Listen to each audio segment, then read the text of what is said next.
God. Besides asking for help, we are getting guidance. Don't have alcohol. Don't gamble. Don't do fortune telling. Don't do idol worship. Here, in our salah, we get guidance from Allah subhanahu wa ta'ala. And that's the reason I call salah to be a sort of programming towards righteousness. And that's the reason our beloved Prophet Muhammad sallallahu alaihi wasallam and Allah subhanahu wa ta'ala, he has said you should offer salah minimum 5 times a day. Because the amount of evil we see around us, the amount of wrong things we see, the sin we see, there are high chances we can be deprogrammed. So that's the reason we offer salah. We get programming towards righteousness minimum 5 times a day. 5 times a day. We are being programmed towards righteousness. So our salah is much more superior than just praying. Pray means to ask for help.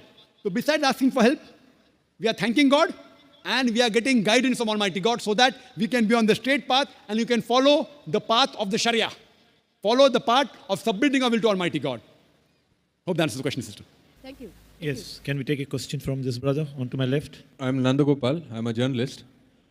My question is, despite the striking similarity of the concept of God in most of the religions, why there is absolutely no compassion and increased intolerance between religions?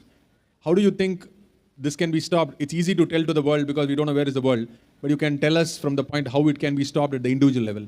The brother asked a good question, that in spite of the striking resemblance, commonalities, similarities between the various world religions, why is there intolerance towards the different religions? Why?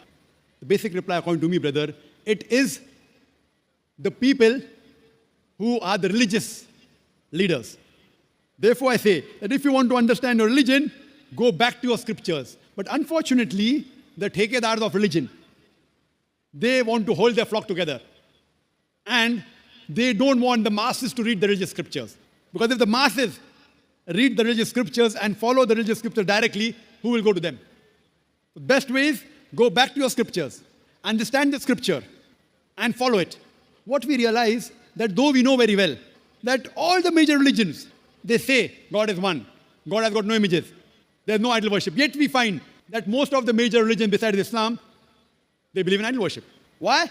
Because, for example, if you ask a Hindu priest that your Vedas are absolutely crystal clear that God has got no image, he will tell me, yes, Dr. Naik, I know it's absolutely clear, but the but comes.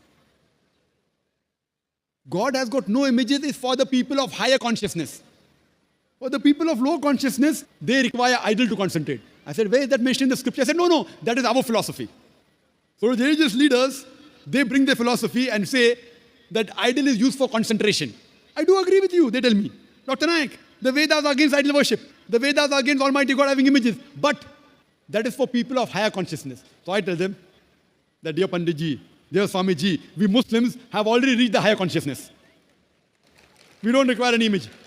So what we require in this way, most of the religious leaders, or the priests, or the Pandits, of most of the religions, what they do, same way. I proved to you very clearly that Jesus Christ, peace be upon him, he never claimed divinity. Yet, you find that the priest will tell you, believe that Jesus Christ, peace be upon him, died for your sins, and you'll get salvation.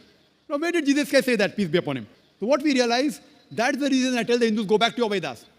I tell the Christian, go back to your scriptures. I know there are differences, brother. I'm not saying that there are no differences in the religions. I can give a longer talk on the differences between Islam, Hinduism, and Christianity. But what do I say to all the human beings? At least believe that one scripture is 100% the word of God. Now, most of the human beings won't have a problem accepting that. The Hindu will say, I have got no problem accepting Veda as the word of God. The Christian will say, I have got no problem accepting Bible to be 100% the word of God. The Muslim will say, I have got no problem accepting the Quran to be the word of God. Then I tell, at least let us follow what is common in these scriptures. What is different, we'll discuss it tomorrow. Let us agree to follow what is common. And in my speeches, I try and get the commonalities. And I prove that all the major scriptures, whether it be Hinduism, Christianity, Judaism, Parsiism, Sikhism, Islam, all of them say